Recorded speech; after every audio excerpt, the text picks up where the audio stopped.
Mi'rajnya orang-orang beriman adalah kita menjalankan sholat. Ketika seorang beriman sholat, maka ruhnya naik ke atas bertemu dengan Allah Subhanahu wa ta'ala.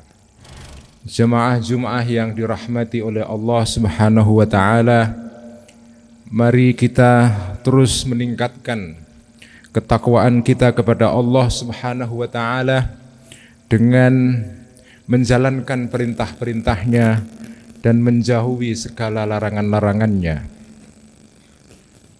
Bulan ini adalah bulan yang sangat istimewa bagi umat Islam, tetapi juga bagi warga Nahdlatul Ulama. Bulan Rajab adalah bulan di Isra dan Mi'rajkannya Kanjeng Nabi besar Muhammad sallallahu alaihi wasallam.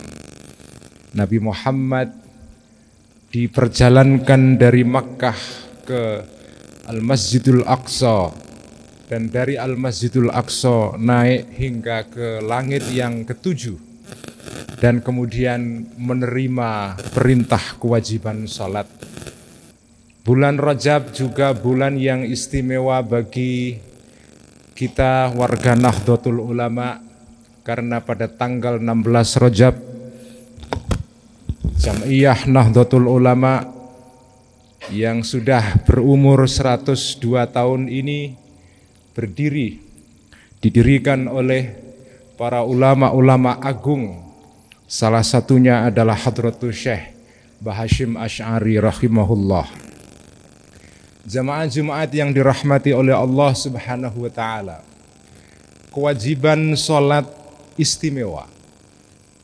Tidak seperti kewajiban-kewajiban ibadah yang lain, seperti puasa, seperti zakat, seperti haji.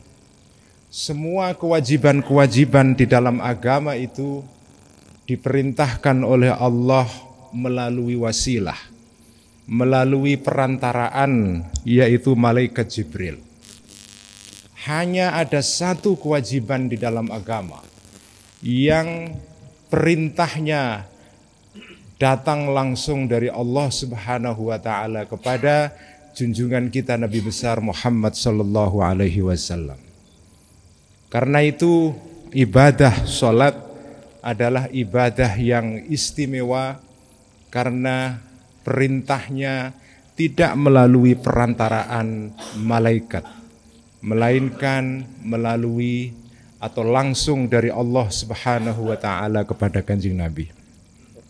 Oleh karena itu, salat digambarkan oleh Nabi kita sebagai as-salatu imaduddin. Salat adalah tiang agama. Salat adalah pilarnya agama. Jika setiap bangunan tidak bisa berdiri tanpa ada pilar, tanpa ada soko guru, maka demikian juga bangunan ibadah kita kepada Allah Subhanahu wa ta'ala tidak bisa berdiri tanpa adanya imad, tanpa adanya soko guru, yaitu salat. Oleh karena itu, di dalam ajaran agama Islam, salat ini harus dilakukan di dalam segala waktu dan di dalam segala keadaan. Jika kita tidak bisa menjalankan salat secara normal, yaitu berdiri, maka kita diwajibkan salat secara duduk. Kita salat, menjalankan salat dengan cara duduk. Ketika kita tidak mampu menjalankan salat dengan duduk, maka kita tidak bisa atau kita wajib menjalankannya dengan cara yang lain, yaitu tidur terlentang. Dalam keadaan tidur terlentang pun ada berbagai kondisi. Jika kita masih bisa menggerakkan tubuh kita untuk memberikan isyarat, kita melakukan rukun-rukun salat seperti ruku', seperti i'tidal, seperti sujud dan tasyahud, maka kita tetap wajib menggerakkan tubuh kita, seminimal tangan dan kepala kita. Tetapi jika seluruh tubuh kita sudah lumpuh sama sekali, kita tetap diwajibkan sholat dengan cara isyarat. Tidak ada dispensasi apapun, kita tidak menjalankan sholat. Dalam situasi apapun, sholat harus dijalankan oleh seorang beriman. Dalam keadaan sehat, dalam keadaan sakit, bahkan di dalam keadaan kita menjelang meninggal, tetap diwajibkan kita untuk sholat. Karena ini adalah ibadah yang begitu spesial. Kemudian junjungan kita Nabi besar Muhammad sallallahu alaihi wasallam juga menggambarkan salat ini sebagai as-salatu mi'rajul mu'minin. Salat itu adalah mi'rajnya orang-orang yang beriman. Meskipun ini memang bukan hadis, tetapi maknanya adalah benar. Bahwa di dalam salat itu terjadi komunikasi antara seorang hamba dengan Tuhannya.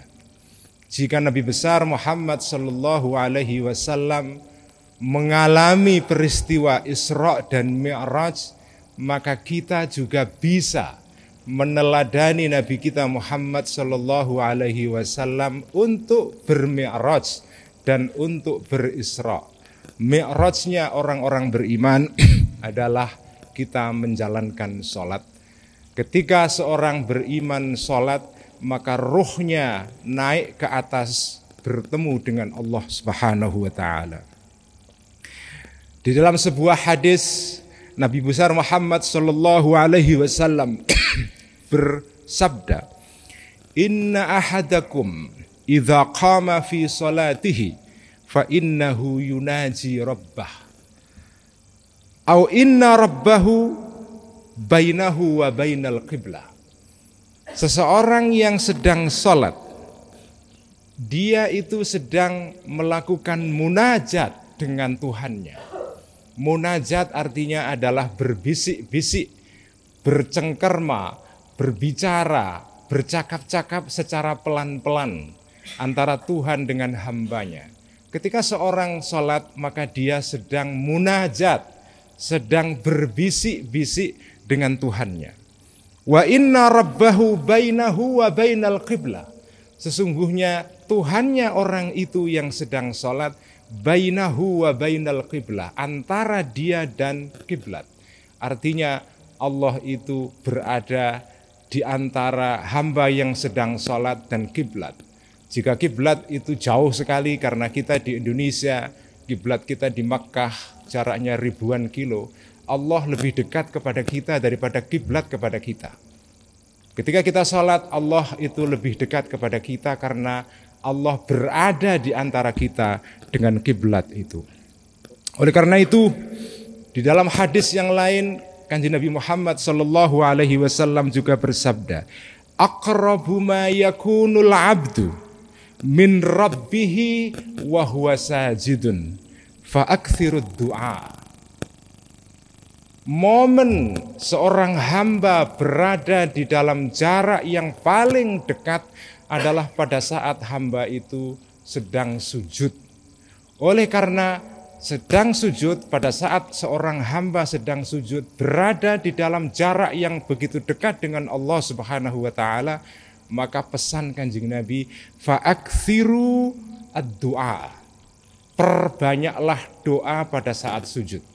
Karena itulah saat-saat kita paling dekat kepada Allah Subhanahu wa taala. Dan ketika kita berdoa pada saat sujud, tidak diwajibkan berdoa dalam bahasa Arab. Kita boleh berdoa pada saat sujud dengan bahasa ibu kita sendiri. Tentu saja setelah kita mengamalkan bacaan-bacaan yang disunnahkan. Subhana rabbiyal azimi wa bihamdi, subhana rabbiyal a'la wa bihamdi. Setelah kita membaca itu, kita kemudian berdoa sebanyak mungkin yang kita kehendaki, karena itulah momen di mana seorang hamba berada pada jarak yang begitu dekat dengan Allah Subhanahu wa taala. Barakallahu li wa lakum fil Qur'anil Karim wa nafa'ani wa iyyakum bima fihi minal ayati wadh-dhikril hakim. Wa nafa'ani wa iyyakum bima fihi minadh-dhikril hakim. Fastaghfiruhu innahu huwal ghafurur rahim.